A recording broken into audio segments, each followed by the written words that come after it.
Many years ago, we were approached to have a girl. She's about 5 and she had disabilities, and it was like an emergency placement for her. I had never heard of foster care, so we took that little girl for those few weeks. They were looking for a more permanent carer, which they found, but when she left, it sort of implanted in me that thought of maybe helping children, not so much those with disabilities, but just children that needed a home.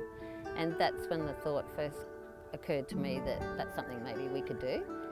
Well, I was a teenager at the time, and our neighbours had just taken in 3 children, so 3 siblings.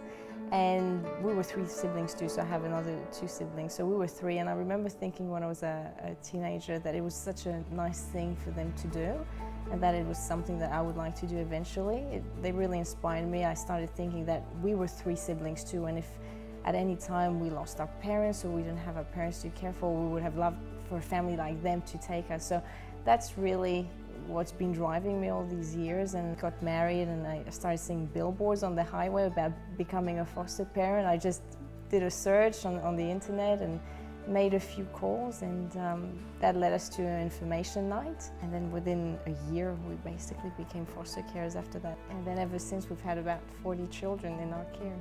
Well, I was working, I'm a nurse, so I was actually nursing and well into my career.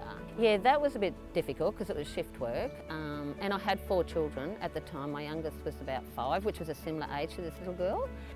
But no, everyone around was helpful, and the department was too at the time. Like, they really wanted this so badly that they were willing to step up and give me that support, transporting the child to a therapy centre, bringing her back, things like that. So. No, it wasn't hard to juggle it because I knew it was short term, so it was just more being there for her. And what I noticed with my 5-year-old at the time, I have 4 children, but what I noticed with my 5-year-old was how much she played with that child and what that meant, and just the fun times that we saw in the home by having this little girl there, even with her disabilities and the work that went with that. There was still a lot of fun times in there. The anticipation was very big, because you don't want to mess it up.